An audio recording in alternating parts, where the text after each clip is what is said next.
तृतीय पर्याय निर्वाचन सरिबा परे विलंबित राति राजनैतिक हिंसा होइतिबा अभियोग होइछि।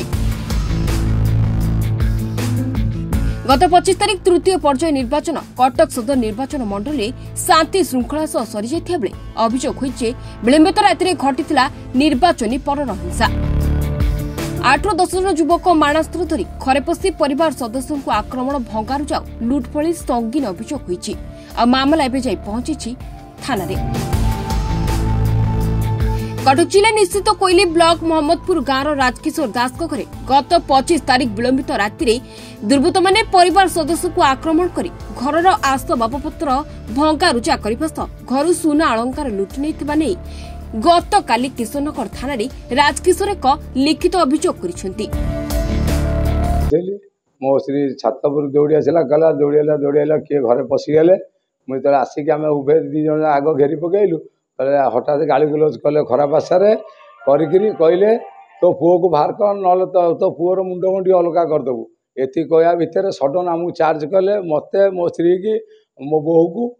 को बाड़ेले फ्रिज सब जिनस बाड़ेले चेयर पटा टीवी तका सब बाड़े भांगिले तापर आमर ट्रंक था बाडे की तादे मो झीर सुनापटा था सब जिनसपटा नेले से माने नेला परे मते माडी बसिले 5 जन घोषार गछरे दांडे माडी बसिले एपटे मरापटे गाँ वाला जो दौड़ी आसिले से माने एपटे आम सान भाई दौड़ी आसा भितर से माने कौन कले ताकू 2-4 बार बाड़ेला आमर सान भाई बड़ भाई पुओ गरिया दौड़ा दौड़ी आसा भितर मत फोपाड़ देकी पलैले मु पड़ी मत गणिकी 10-15 बार बाड़े तरुआल धरिकी मत मारिया समय मुझे धरी पकड़ी तरुआल को। 25 तारिख दिन घटना मो पुओ को छाड़ी जाइली जनकर शनिबेला खाया होता आसिक देखे तो पुओ को छाड़ी पुओ को लेकिन आसुली खाई सारिकी आसला देखला कबाट धूमधाम सब बाडौं मुझे पहुँचला घर भर पशिगला मत 2-4 जन लोक 2टा खंडे माइले आगे मारला मुझे पचारा मत सोदासोद कले तुम किए यू चल ना ये करदेबू सी करदेबू दुनिया कथा मत कहले मु माड़ खाई थरिकी गोटे जगह ठियाली से मैंने मारी मुरिकी मत गले सी सब मुझे आसला सब बाडौं घर द्वार बाडे बुड़ेकी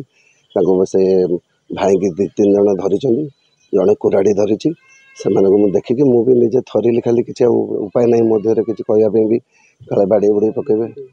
25 तारिख दिन राति मो बो कतरे काम सारिक मो छातपुर को गला बेलू मुझे शोची देखला बेलू से बस स्टाण्ड धीरे कथबार्ता सब ठराठरी हेले मु दौड़िकी आइला भितर देखला बेलू सब आसिले से छक धीरे गाड़ी रखिले जड़े बसला ओह्लैक पलैला शिबिन घर बड़ी कबाट देता मुझे आमरी घर को आइले दौड़िकी आइले दांड कबाट दौची सेठू मत असभ्य भाषा शोधिकी मो पेट को गोईठा माइला सेठू आसिक घरे पशिकी चेयर फेयर जड़े बाटे पकेला जड़े 2-3 जन ठाकुर घरे पशिकी सब सुना रूपा नेले से अधे अच्छे हिंदू अधे मुसलमान सेठू कौन कले नहीं सब जिनस नहीं ता बापा को घोषाड़ी नहीं गुआले पकईकी बाडौं से दिहर आइला मुझे कहली मंगलिया भाई की मारिदेले दौड़ी आस सी आसिक छड़ा छड़ी कला बेलू बाडौं आधे जहाँ कौन कह पार्न कि एबे चाहूँ माने जे दोषी ताकू दंड दि जाऊ आमती कारीगर न हो इलेक्शन सकाशे मो पिला माने जय श्रीराम कहले बोली यही दंड जय श्रीराम को आम हिंदू धर्म ना आम को मुसलमान जय श्रीराम कहले चिटिबू।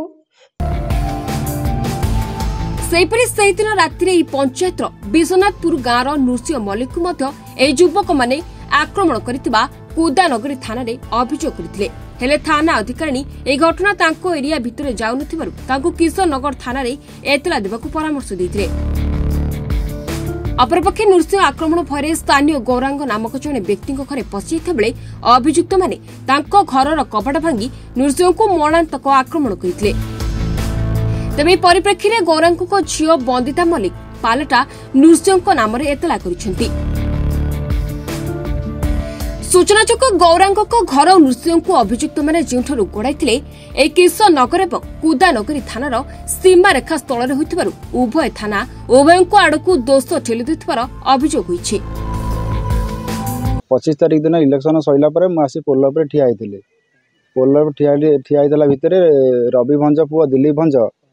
15-20टा टोका आसिले आसिकी दिलीप भंज रहा आगे रहा भितर सी कहला नृसिंह बीजेपी बुलूची कहीकि मत गोड़े मु उपाय न पाई आम घर को न आसी पुणा गोपीनाथपुर गौरांग मल्लिक घर को पलैली ଯେତେ ପଳେଇଲି ତାଙ୍କ କବାଟ ଆଉଜେଲି ସେ କବାଟ ବାଡ଼େଇକି ଭାଙ୍ଗିଦେଲେ। କବାଟ ଭାଙ୍ଗିଦେଲେ କବାଟ ଭରୁ ମୋ ଦେହରେ ଆଉଜି ପଇଲା। ସେଠୁ ମୋ ମୁଣ୍ଡରେ ପାହାର ହେଲା, ମୋ କାନ ପତା ଫାଟିଗଲା, ମୋ କାନ ବାଡ଼ିକି ସବୁ ଫଟେଇଦେଲେ, ମୋ ଗୋଡ଼ ଜଙ୍ଘ ଆଉ ପିଠିରେ ସବୁ ମାଡ଼ ପାହାର ପଶିଲା। ତାପରେ ତାଙ୍କ ଟିଭି ଭାଙ୍ଗିଲେ, ତାଙ୍କ ଗାଡ଼ି ଭାଙ୍ଗିଲେ, ଏତିକ କରିକିରି ସବୁ ସେମାନେ ପଳେଇଲେ। ଏଫଆଇଆର ଆମ କୁଦାନଗରରେ ଆଜ୍ଞା ଯେଉଁ ଫାଣ୍ଡରେ ଦିଆଯାଇଛି ଆଜ୍ଞା। କ'ଣ ଏବେ ଚାହୁଁଛନ୍ତି? ଆମେ ମାନେ ଚାହୁଁଛୁ କେମିତି ନ୍ୟାୟ ପାଇବୁ ଆଜ୍ଞା। ଆଉ सेपटे राजकिशोर को एतला अनुसार किशोरनगर थाना मामला रुजु कर तदंत जारी रखिंट सूचना देते किशोरनगर थाना अधिकारी रश्मिरंजन दास। तेज घटना को 48 घंटार ऊर्ध्व समय बीती जाते सुधा अभियुक्त मानक टेर पाउनी किशोरनगर थाना पुलिस। तेज 48 घंटा मध्य पुलिस अभियुक्त मानक विरोध में आईनगत कार्यान्वयन न कले आगामी दिन में जन आंदोलन हेबो बोली चेतावनी देछंती कटक सदर बीजेपी विधायक प्रार्थी प्रकाश चंद्र सेठी। पंचायत मोहम्मदपुर ग्राम 25 तारीख दिन जो भोटिंग सरला परे जो आक्रमण होती आमर बीजेपी कार्यकर्ता उपरे जहाँकि एटिकार ओडिशा रे जो गुंडाराज चलती एटिकार विधायक जो गुंडा माने एटी आक्रमण करिसंती जहाँकि एटी भयभीत है स्वर जनता को स्वर चापिया पाई आंको घर उपरे आक्रमण होती। घर भितर तांकर फ्रिज भंगा होती, चेयर भंगा होती, महिला मान उपर आक्रमण कराई, छोट पिला उपरे आक्रमण कराई। एतो स्पष्ट जना जाउची से एक आक्रोश रखी एक आक्रमण करिसंती परिवार को जहाँकि एक भयभीत सृष्टि करिया पाई एरिया रे जहाँकि भायोलेंस क्रिएट करूचंती। आउ कला परे मध्य मु कथा आइछि किशोरनगर आईएससी सहित कंप्लेन भी मध्य दिया आइछि किशोरनगर थाना रे जते शीघ्र संभव एठारे मु तांको एसडीपीओ सहित भी कथा आइछि जते शीघ्र संभव तांको पर एक्शन निया जिवो। जदि एक्शन निया न जिवो 24 घंटा 48 घंटा मु टाइम दउछि 48 घंटा भीतर जदि न हेले अरेस्ट न हेले आपण माने जानि जिवे 48 घंटा पर आमे ही कोन करिवु आगामी दिन आमे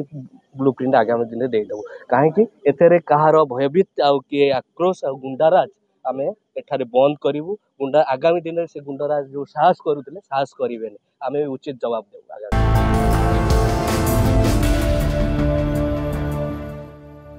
सालेपुर ज्योत्सना सिंह को रिपोर्ट महाभारत लाइव।